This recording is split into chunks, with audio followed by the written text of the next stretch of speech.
Hello mayam, Indigenous Manipuri Foods na mayam butaram na okchari. Nasidi mamangi blog ta yaikhiba oksado adudo thongjarakke requested video oidoini ko. Maroi mapang yam changdana thongjabani yamna su hawe mahiga se smoky flavor chelaga adu mayamna share tawjage adudi koi hawrasi ko. Sida oksa ayaibado leire. Tomato se ahum khaktang laujare tomato haptraga su yai ko adubu oksa ayaibaga tomato ga thongba sidi yam hawbane soidana try tawraga yengbiyo awa phadigom mapando khara laure yamde ko sisu aduga chanam se mapum mani khak laure yam chawba chanam natabagi ani laujabane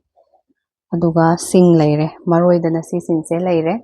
aduga kanagumbana tilau hapningba singsu sum hapiyo kaisu kaide ko idi tilau do ngasi hapchararoi tilau yawdrasu yam hawbane sida thum leizare Sirarakhong morok to asuba oina hapage kompak amade ising sabung tawdo hapchillage oksa ayaibado hapase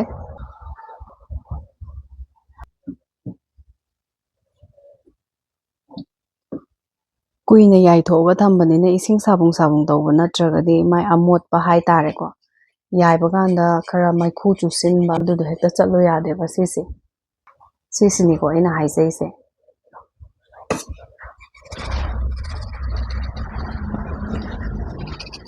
loirak pado plate sida hapchillaga thammage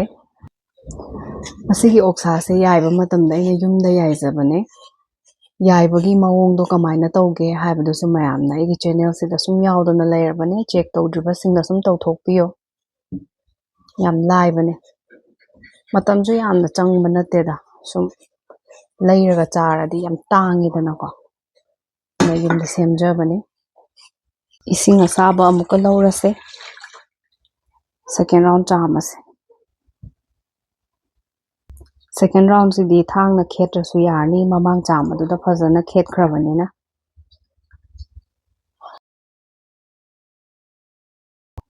loirak pado plate ta hapase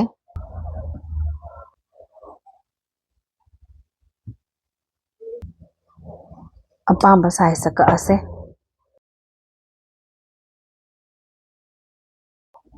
sigi size da kakcharage loirak pado machi da hapage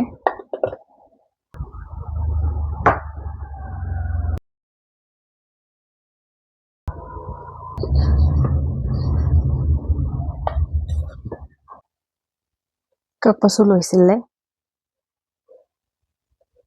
khamina sinbasu semdo ase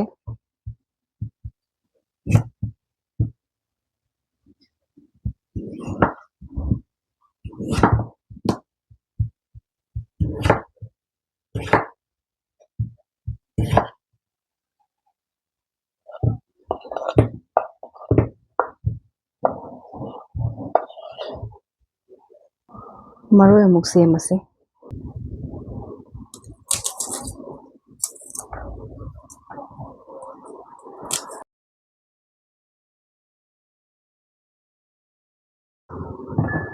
khona mada hapchilase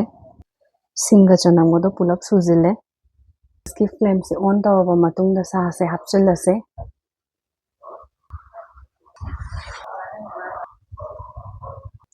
maroi mapangdo adusu loina hapchilase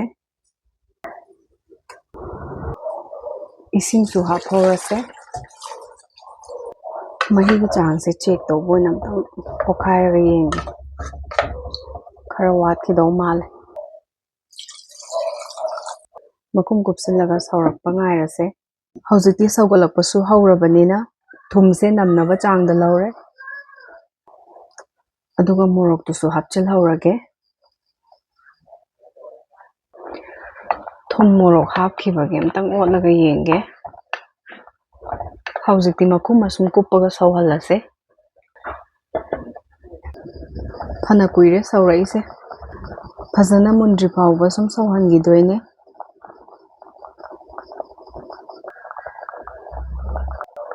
oksa thongbasidi masagisu mahau yam kanjabanina thabakse yam tawningai leite aikoina hawnaba yam kanna hotnadragasu yayebako masagi sum haw leijarabanina ngasi thongbasidadi aina high flame da thammagoina sauhalle ꯁꯥꯁꯤꯗꯤ ꯌꯥꯏꯕꯗ ꯐꯖꯅꯁꯨ ꯃꯨꯜꯂꯕꯅꯦ ꯌꯥꯝꯅꯁꯨ ꯊꯣꯠꯄꯅꯦ ꯃꯈꯨꯝ ꯑꯃꯨꯛ ꯀꯨꯞꯁꯤꯜꯂꯒ ꯊꯝꯃꯁꯦ ꯃꯍꯤ ꯀꯌꯥꯝ ꯀꯪꯊꯔꯒꯦ ꯑꯝꯇ ꯌꯦꯡꯁꯦ ꯃꯍꯤꯁꯨ ꯐꯅꯌꯥꯝ ꯀꯪꯊꯔꯝꯃꯦ ꯑꯣꯠꯇꯕꯁꯨ ꯀꯨꯏꯔꯕꯅꯤꯅ ꯑꯝꯇꯪ ꯑꯣꯠꯂꯒ ꯆꯦꯛ ꯇꯧꯊꯣꯛꯁꯦ ꯁꯥꯁꯤꯁꯨ ꯐꯖꯅ ꯊꯣꯠꯂꯦꯀꯣ ꯀꯌꯥꯝ ꯊꯣꯠꯀꯦꯗꯣ ꯃꯌꯥꯝꯗ ꯌꯦꯡꯍꯟꯖꯒꯦ ꯐꯖꯅ ꯊꯣꯠꯂꯕꯅꯦ ꯑꯗꯣ ꯃꯍꯤꯁꯦ ꯈꯤꯇꯪꯒ ꯀꯪꯊꯍꯟꯈꯤꯒꯦ ꯑꯣꯛꯁꯥ ꯑꯌꯥꯏꯕꯁꯦ ꯌꯥꯝ ꯍꯥꯎꯕꯅꯦꯀꯣ ꯃꯥꯒꯤ ꯁ꯭ꯀꯤꯟꯗꯣ ꯌꯥꯝ ꯆ꯭ꯌꯨꯋꯤꯁꯨ ꯑꯣꯏꯕꯅꯦ ꯑꯗꯨꯒ ꯃꯍꯥꯎ ꯇꯣꯞ ꯇꯣꯞꯄ ꯑꯃ ꯊꯣꯛꯄꯅꯦ ꯉꯁꯤ ꯑꯩꯒꯤ ꯑꯣꯛꯁꯥ ꯊꯣꯡꯕꯁꯦ ꯃꯇꯥꯡ ꯑꯁ꯭ꯋꯥꯏꯗ ꯂꯣꯏꯁꯤꯜꯂꯒꯦ ꯃꯍꯤ ꯈꯔ ꯌꯥꯎꯍꯟꯒꯦ ꯉꯁꯤꯗꯤ ꯃꯍꯤ ꯅꯝꯅ ꯇꯣꯠꯂꯒ ꯆꯥꯅꯕ ꯃꯍꯤꯁꯨ ꯌꯥꯝ ꯍꯥꯎꯕꯅꯦ ꯐ꯭ꯂꯦꯝꯗꯣ ꯑꯣꯐ ꯇꯧꯔꯦ ꯃꯔꯣꯏ ꯃꯄꯥꯡ ꯑꯃꯠꯇ ꯍꯥꯞꯅꯤꯡꯉꯥꯏ ꯂꯩꯇ꯭ꯔꯦꯀꯣ ꯍꯧꯖꯤꯛꯇꯤ ꯃꯈꯨꯝ ꯈꯨꯝꯖꯤꯜꯂꯒ ꯉꯥꯛꯇꯪ ꯊꯝꯒꯦ ꯑꯗꯨꯒ ꯄ꯭ꯂꯦꯇꯤꯡ ꯇꯧꯔꯛꯑꯒꯦ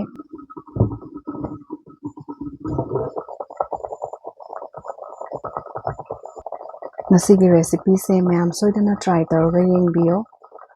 ꯑꯗꯨꯒ ꯀꯃꯦꯟ ꯂꯥꯏꯛꯁ ꯍꯥꯏꯞ ꯇꯧꯕ ꯀꯥꯎꯕꯤꯔꯝꯒꯅꯨ ꯑꯅꯧꯕ ꯑꯣꯏꯕꯤ ꯇꯥꯔꯒꯗꯤ ꯁꯕꯁꯀ꯭ꯔꯥꯏꯕꯁꯨ ꯇꯧꯁꯤꯟꯕꯤꯔꯝꯃꯣ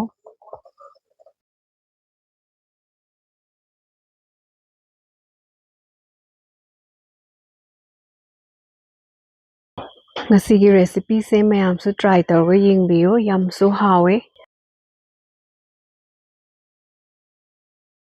ꯑꯣꯛꯁꯥ ꯑꯌꯥꯏꯕ ꯊꯣꯡꯉꯛꯄꯁꯤꯡꯗꯅꯦ ꯈ꯭ꯋꯥꯏꯗꯒꯤ ꯄꯥꯝꯕ ꯔꯦꯁꯤꯄꯤ ꯑꯃꯅꯦ ꯁꯤꯁꯦ